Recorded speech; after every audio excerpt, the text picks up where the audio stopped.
there's also the experience of crossing the Midway.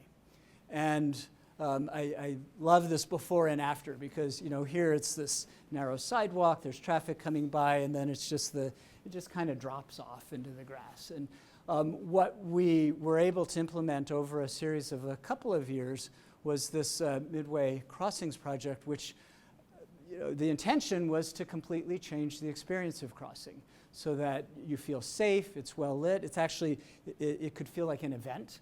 And it separates the pedestrian from the street traffic, has the raised planters. And one of the most gratifying comments I heard a couple of days, I guess it was the weekend, just after the weekend, we turned on the lights of what the students I know refer to as the lightsabers, these light masts.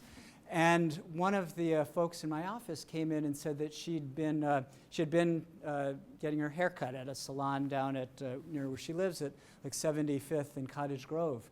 And people were just abuzz. These kids all wanted to go see the light show on the Midway. And great. I mean, this was intended to connect the north and south sides of our campus.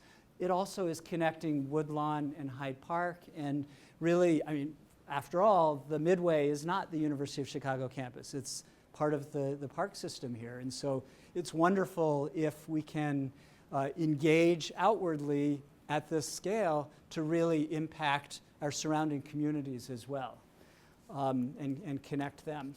So what I'd like to run through now, and I want to make sure there's time for questions, is just a few examples of applying these design principles to projects underway.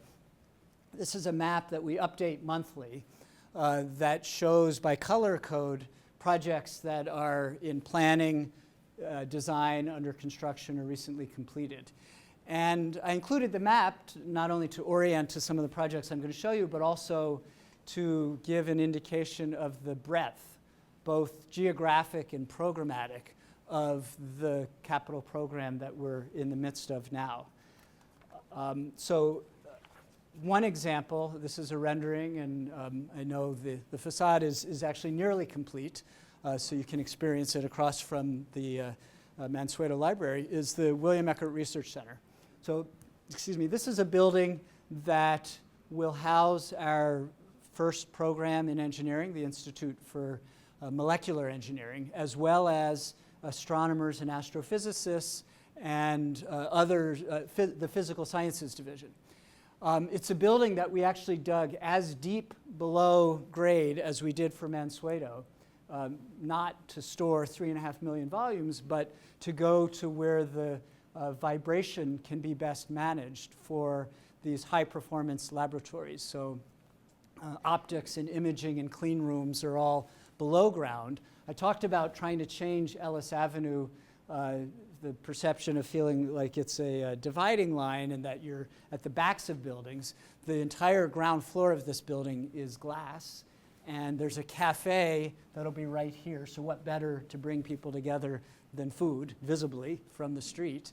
And then we're actually working with the scientists that'll be going in there. They're collaborating with the Museum of Science and Industry to develop some art exhibit installation that really expresses what's going on inside, so that the exchange of ideas will be present and apparent not only in explaining what's happening in the building, but also creating spaces to bring people together.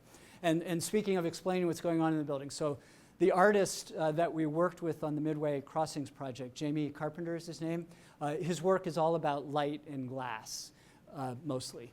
And we brought him on to the architectural team for the facades of this building, because after all, the scientists inside the building will be exploring issues of light and spent light as matter. And wouldn't it be cool if we could express that on the facades in some way?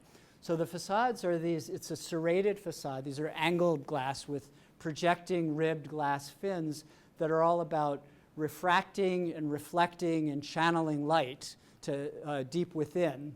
And then as it gets dark out and the building becomes internally illuminated, that's reflected out on these fins to animate the facade at night as well. So Maybe some of that will be explained in the exhibit down below, maybe not, and maybe it'll be something that people will just think about either overtly or subliminally. But the idea is that if a building can give some clue as to what's happening inside, then that's another layer of meaning that creates richness and explains who we are and what we do.